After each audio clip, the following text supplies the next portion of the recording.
Hello students, in this video we are going to look at the CCNA interview questions. Let's start. So, what is a network? Okay. A network is simply defined as something that connects things together for a specific purpose. Means you can connect anything, a variety of contacts, or a telephone, or a computer, or a people network even you can say, or you can take the desktops or a webcam or any network storage or internet modem printer, whatever. Okay, if you connect two devices to share some information, that forms a network. Yep. So computer network means connecting two or more devices together to share some information. That information can be anything, document or email or messages, website, database, music or printer or fax or telephony, anything. Okay, so we are just connecting one or two devices together to share some information. That's what a network. Then what is OSA layer? This is one of the most frequently asked question in any interview. Okay, so if you're applying for any network engineer position, this is the most important question which everyone looks at.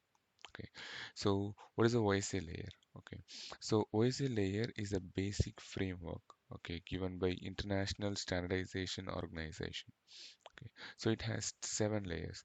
So physical layer, data link layer, network layer, transport layer, session layer, presentation, and application.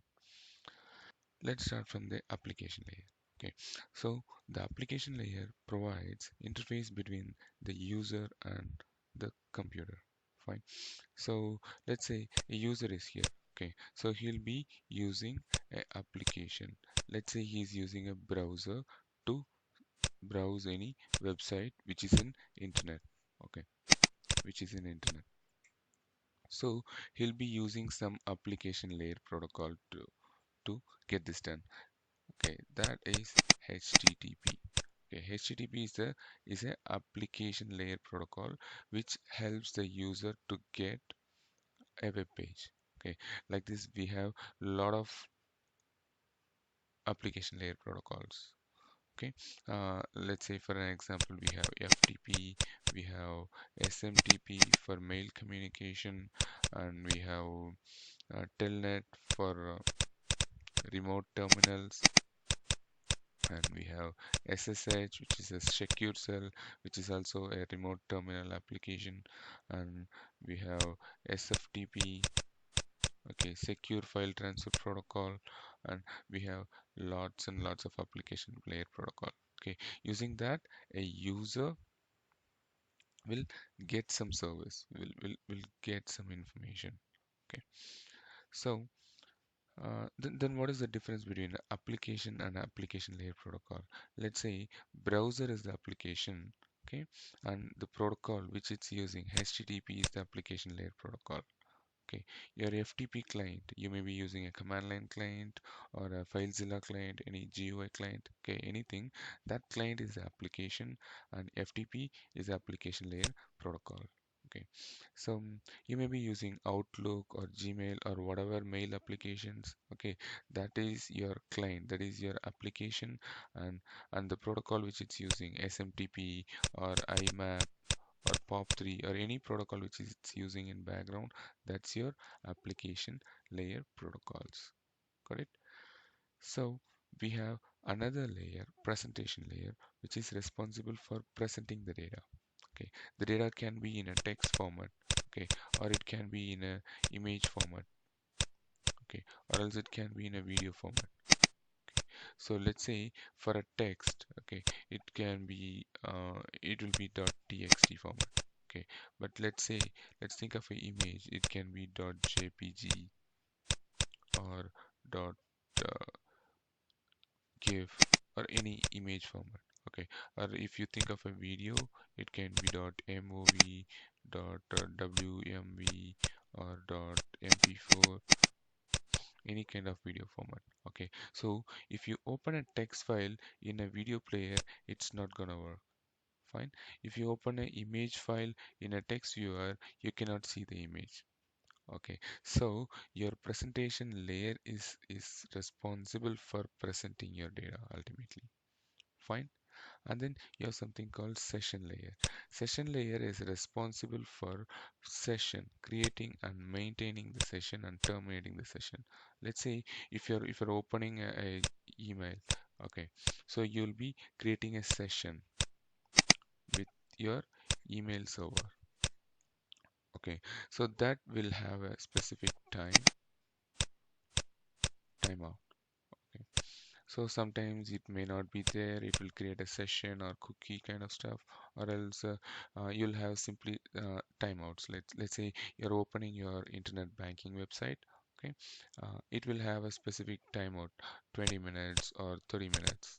Okay, your internet banking website will automatically terminates your session after this session goes off. Fine. Okay, that is the thing which is being done by the session layer protocols. Fine. Okay, so all the three layers we'll call them as a upper layer. Upper layer. Okay, we in the sense network engineers, okay, normally call this as a data. For us, a application layer information or a presentation layer or a session layer information is a data for us. Okay, so what do we do? Okay, we will take care of this lower four layers. Okay, so transport layer is responsible for reliable or end-to-end end-to-end data delivery. Fine. So what it does, okay, it uses two protocols. It uses TCP, which is a connection-oriented protocol, or UDP, which is a connectionless protocol. Ultimately, the aim is to uh, deliver the data which started in this system via lots of routers in the internet. Okay, and then you have to you have to present or you have to deliver the data the same way. Okay, let's say if I'm sending a message, hi, how are you? Okay, so it has to reach the same way, hi, how are you? Let's say it's taking a lot of different parts and it's reaching as are you, hi, how? Okay, so this TCP uses a mechanism called sequencing. Okay, so it will put a sequence number 1, 2, 3, 4. Okay, so once this receives at the receiver end, it will calculate the same sequence number and for hi, how, or you. Okay, so then what it will do, it will resequence the data and then it will get the exact data. Okay, this is what sequencing and reassembly. This is being taken care of the TCP, which is a connection oriented transport layer protocol. Fine. Okay, so UDP is connectionless as well as unreliable, means it will be fast. Okay, so something like DNS queries or your DHCP queries should be faster. Okay, so it will not create any connections. Okay, whatever you send, it will get delivered to the end host. Okay, it will respond if required. Okay, if it doesn't respond, UDP is not gonna look at it. Okay, this is a unreliable protocol. Fine, but this will be faster than TCP. Okay, then we have something called network layer. Okay, so what is the work of a network layer is to provide a logical addressing. That's what your IP address, and then it will provide routing. Okay, so ultimately it will give you a logical address and it will show or it will tell us or it will route us, okay, how to reach to the particular IP address. Okay, IP address is something like this. It is a dotted decimal number. We have two types of IP address, IPv4 and IPv6 address. Okay, this is a dotted decimal. Let's say 192.168.1.10. This is a IP address. Fine. Uh, this is IPv4 address, and then we'll have something called 2001:1458:1. colon FEC0 colon colon 10. Okay, IPv6, I have truncated some values. Okay, so IPv6 address will be like this. This is a decimal number and this is a hexadecimal number. Hex. Fine. And then we have something called data link layer. Okay, which is the layer 2. Okay, so what is the work of a data link layer is to deliver the frames. Okay, from end to end, means from a link to link exactly.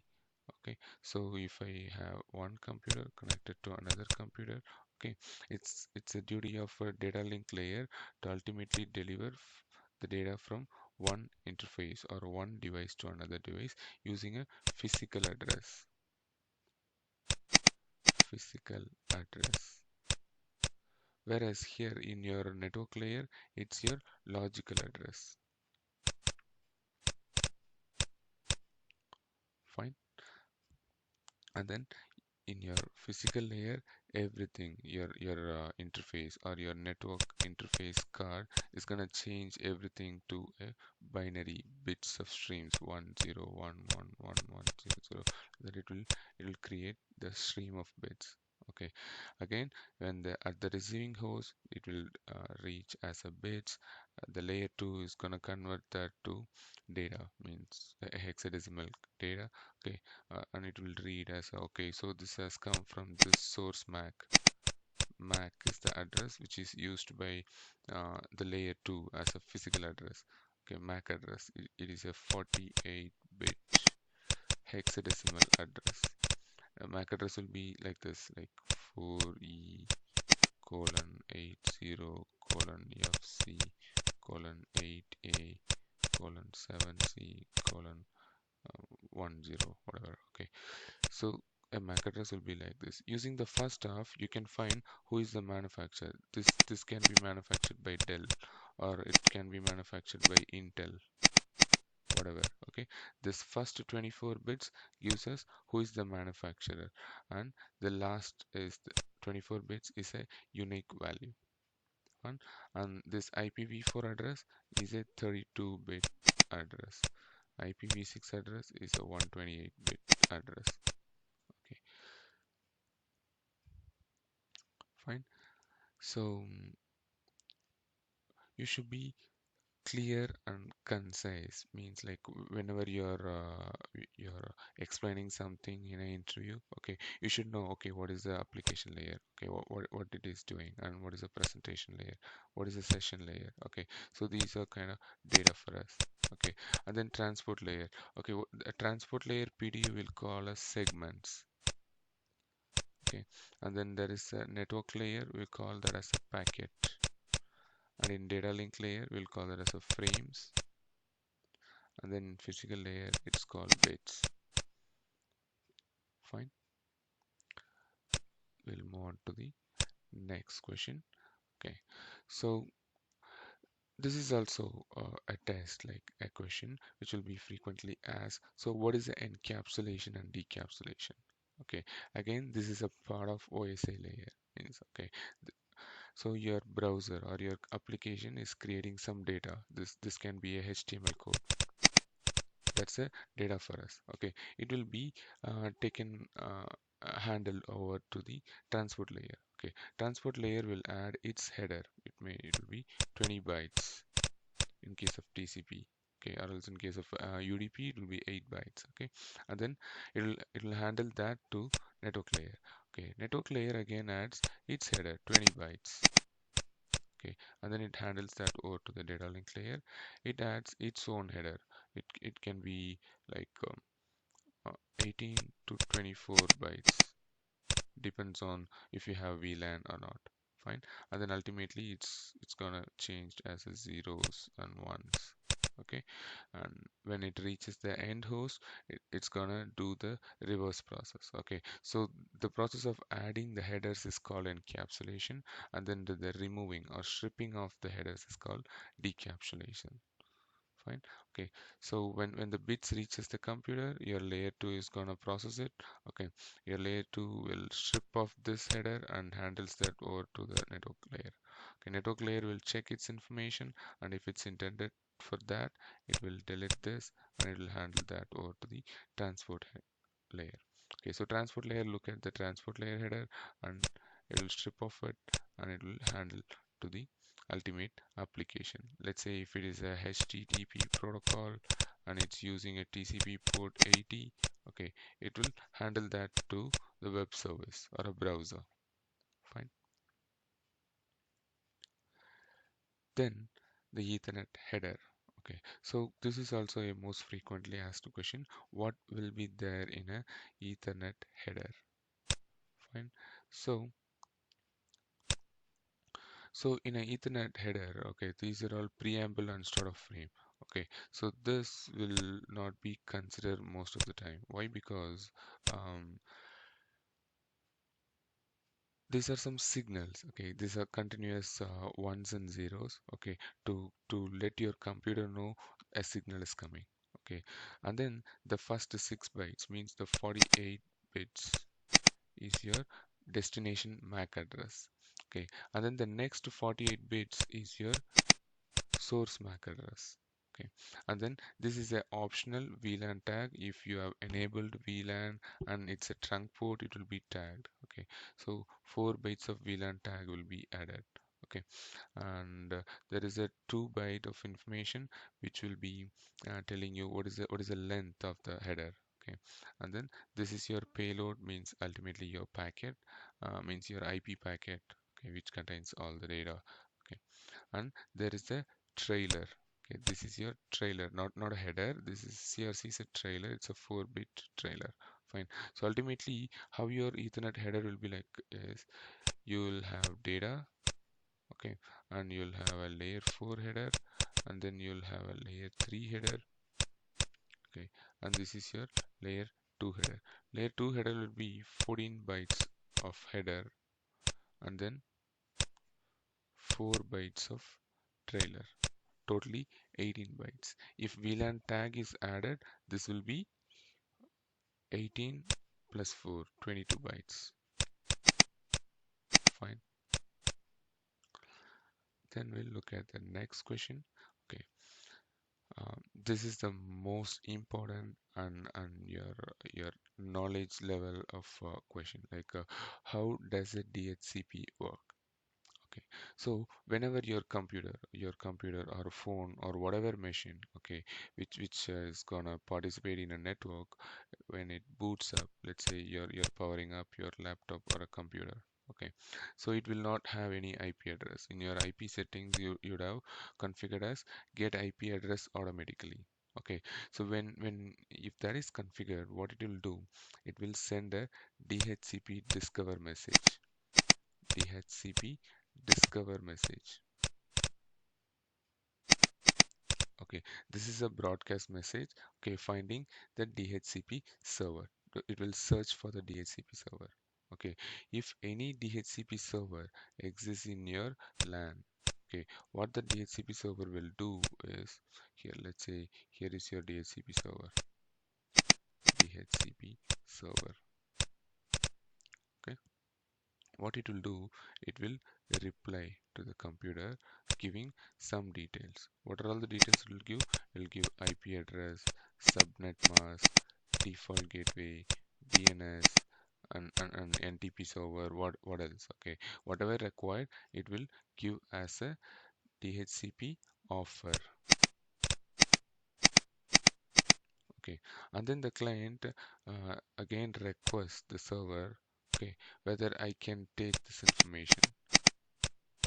Okay, you have given me this IP address and this subnet mask, this default gateway and this DNS. Okay, so I'm requesting you, what is your IP address? Let's say this IP address is 192.168.1.2. Okay, so it will mark this server and then it will request from this server. Okay, so what this server will do, this server will acknowledge it. Okay, acknowledge means it will respond, okay, you can take this. Okay, so this will be given for a particular interval of time. Let's say it can be 4 hours or it can be 4 days. Okay, so what your computer will do, if it is leased for 4 days, your computer will refresh the same IP after 2 days. Means after your 50% of time, your computer will refresh the IP to maintain the same IP for a long time. Fine. This is how your DHCP works. Okay, then this is also one of the most important question which is asked in any interviews. Okay, so what is a DHCP relay agent? How DHCP relay works? Okay, so previously we saw, okay, whenever a client boots up, it will send a DHCP discover. Okay, discover request. Okay, if my DHCP server is in my broadcast domain, it will respond. Okay, but let's say my DHCP discover has reached my router, but there is no DHCP server in my broadcast domain. So what happens is I would have configured IP helper address command in my router. Okay, so what my router will do, okay, my router will forward this DHCP discover message, this broadcast message as a unicast to the DHCP server, which is somewhere else, okay, which is not in my broadcast domain. Okay, this discover packet will be sent to this DHCP server as a unicast. Okay, this DHCP server will offer now, okay, this will now broadcasted here, means like this will be unicast uh, for, and then it will broadcast the request. This will be unicasted to the DHCP server, and then it will acknowledge. Your router will acknowledge. This is how your DHCP relay agent works. Okay, they can call this as a DHCP relay agent or a IP helper address command. Fine. Let's go to the next topic.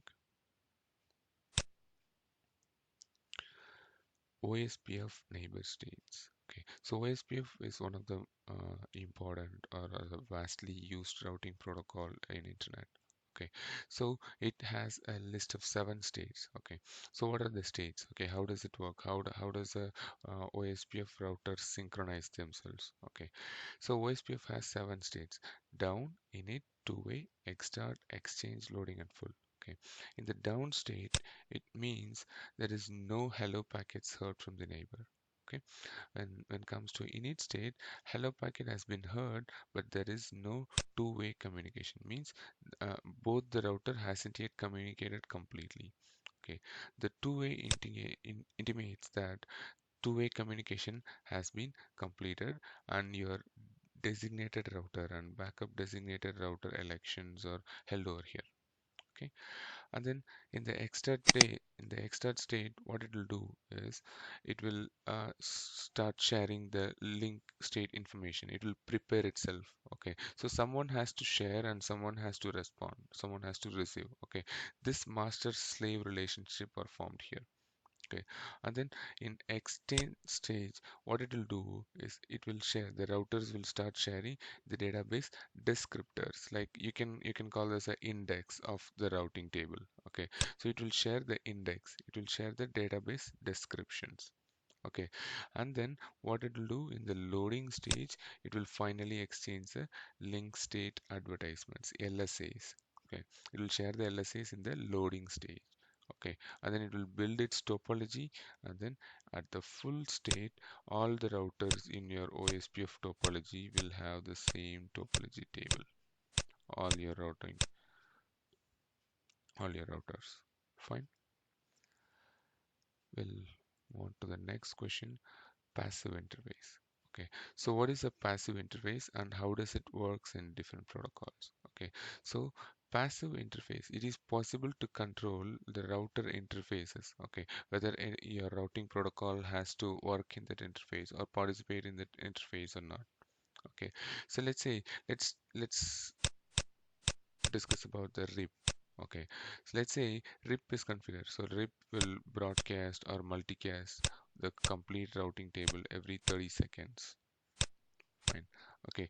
If I configure this interface as a passive interface, what this router will do, it will not send any routing updates, but still it receives routing updates from other routers. Means no one else uh, here will know about this router. Okay, but this router will know about everyone. Okay, this is how your passive interface works in RIP. And in OSPF and EHGRP, if I enable passive interface here, okay, you know, right? In OSPF and EHRP, you'll be sending hello packets. Okay, once you get both the hello packets, then only you'll form neighborship. Once your neighborship has been formed, then only you'll start sharing the routes. Okay, so what happens, like if I configure this interface as a passive interface, let's say this is a fast ethernet 0/0, fast ethernet 0/1, and in R1, okay, in R1, in the fast ethernet 0/0, if I configure as a passive interface, it will not even send a hello packet. Means two-way communication will not form in OSPF. Okay, it will not go beyond that. Okay, or else in your EHRP, your hello packets will not come. Means ultimately your neighborship or adjacency will not form. No routing updates will be shared between them. Both of them will be isolated. Okay, so when do we have to use this passive interfaces? Let's say there is a network over here. Okay, 10.0.0.0/8 is here. Okay, so I'm advertising this network to somewhere else. That's why I have enabled OSPF or EHRP or RIP in this interface. Okay, but what happens, this will be connected to a switch. Okay, and in this switch, you will have a lot of employees, computers or laptops will be connected.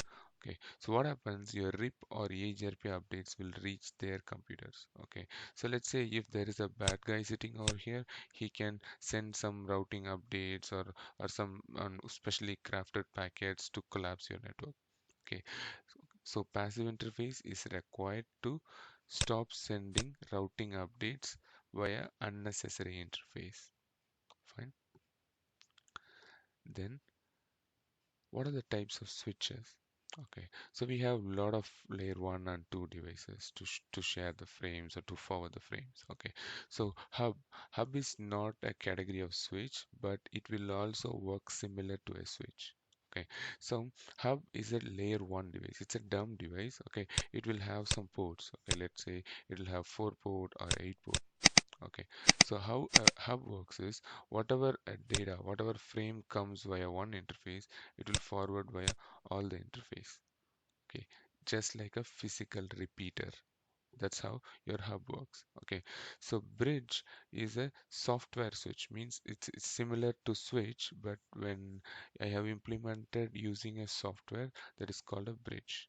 Okay, if I have implemented using a software, that is called a bridge. Okay, so hardware switch is something used by ASIC, application specific integrated circuit. I'll have an integrated circuit in a hardware. That hardware will be forwarding all my frames at wire speed without any delay, in sense like with very less delay. Okay, let's say I have four interfaces. Okay, and a frame is coming with a source of A to a destination of B. Okay, let's say the B is connected here, C is connected here. Okay, so what this switch will do, this will forward the frame only to this port, not to this and all. Okay, so it will have something called MAC address table. Okay, a CAM table, MAC address table, to learn what are all the MAC address available in this switch. Okay, it will learn the MAC address and forward the frames to the particular destination port only. Okay, so there are two types of switches. Okay, hardware switches, unmanageable and manageable. Okay, so unmanageable is a dumb switch. It will be available for a lower amount, means less amount. Okay, so it will work as the same way. It will have chips, it will forward frames, it will have MAC address table, but you cannot manipulate them. You cannot create a VLAN, or you cannot run spanning tree, or you cannot log in and see the MAC address table. You cannot manage it. That's what a unmanageable switch. Okay, so manageable switch is something you can log in. It will have a command line interface. You can log into the switch. You can configure STP. You can configure VLAN. You can configure whatever. Okay, it's a configurable, manageable. You can assign IP address and you can log in. You can ping whatever you can do. Okay, so the manageable switches are two types. Okay, layer 2 and layer 3 or multi-layer switches. Okay, so layer 2 switches will forward layer 2 frames only. It is not capable of routing or doing some other multi-layer functionalities. Okay, it will do only layer 2 frame forwarding. Okay, but your layer 3 or multi-layer switch is nothing but a router, but not exactly a router. Okay, layer 3 switch is still a switch, but it is capable of routing. It is capable of some filtering. You can configure ACL and filter traffic. You can inspect some contents. Okay, you can mirror the ports. You can do some lot of other functionalities. That's what your multi-layer switch. Other than layer 2, you can interpret other layer informations, layer 3, layer 4, or layer 7. Okay, that's what your multi-layer switch. The next question is, what is the difference between MTU and MSS? Okay, MTU in the sense maximum transmission unit. Okay, and then your MSS stands for maximum segment size. Okay, maximum segmentation size, you can say. Okay, so what is the maximum transmission unit? Okay, it's a 1500 bytes, means your network interface card, okay, or else your interface in your router or in your computer is capable of sending only 1500 bytes of data at a time. Okay, it cannot send, means you can alter that, but this is the default value. Okay, this is the default value. You cannot send a data more than that. Okay, so what if I send a data which is more than a MTU? Let's say somehow I created a packet. My computer has to create a packet of 1550 bytes. Okay, so what happens? My packet will get fragmented. Okay, what it will do? It will try to create one packet with 500 and another packet with 50. Okay, this is what fragments. Okay, so it will fragment this packet and it will send to the end host. The receiving host will get two packets, two fragmented packets. Okay, and the receiving host will just reassemble it. Okay, reassemble and see the complete 1550 bytes. Okay, so this is what a MTU. Okay, see here we have some data. Okay, this 1460 bytes is something data for us. Okay, and TCP is adding a 20 bytes of header, and your IP is adding a 20 bytes of header. Okay, so this is what your MTU. IP MTU is 1500 bytes. Okay, over this IP MTU, your Ethernet will add a 14 byte of header and 4 byte of trailer. Okay, if your Ethernet header has a VLAN tag, this will be 18 bytes. Okay, plus 4 bytes of trailer check sequence, frame check sequence. Fine. And then, so what is your MSS? Maximum segment size means whenever your TCP or UDP creates a segment, normally TCP. Okay, so normally if your TCP creates a segment, it has to be within this size, 1460 bytes. It should not go beyond that. What happens if this segmentation size goes beyond 1060? Let's say if my TCP is doing a segment for 1480 bytes, okay, and I'm adding 20 bytes of TCP header, 20 bytes of IP header. Okay, my MTU is becoming 1520. This should not happen. Okay, I have to limit this information to get 1500 as MTU value. Okay, so now what do I have to do? I have to limit the TCP MSS. Okay, maximum segment size as 1460. Okay, so that 20 bytes of TCP header and 20 bytes of IP header, I'll get 1500 bytes of IP MTU. Okay, let's say if I'm using VPN or something like that, let's say I'm using GRE. Okay, GRE is gonna use additional 20 to 24 bytes of information. Okay, so it will encapsulate all your 1500 inside, and it's gonna add another 20 to 24 bytes of information. Okay, so at that moment what do you have to do is you have to reduce your MSS value from 1460 to minus 24. Okay, how many bytes of information your GRE is using as a header, you have to reduce it. Okay, so in this case I might have to use around 1436. Okay, so that uh, it will add 20 bytes of TCP, 20 bytes of IP, so 1476. uh, yep. Okay, so this is what my packet size, and when it goes inside the VPN, it's gonna add another 24 bytes of information, which will be 1500. Okay, so what if I don't limit this TCP MSS to 1436? What happens in my VPN router? All the packets will get fragmented. Means 1500 plus 24 bytes of information will add. Okay, um, ultimately it will get fragmented to 1500 on one packet and another packet of 24 bytes. Okay, so it's gonna add overhead for your server to reassemble all the fragmented packets. It will cause some delay in your network. Okay, so what do you have to do? The best practice is to configure the TCP MSS value in your gateway. Okay, why? Because the end host, the end computer will handshake this information in a TCP three-way handshake process. Okay, so what your router will do, it will interpret this TCP three-way handshake, and when the router sends 1460, it will cross it out and it will change the value as 1436.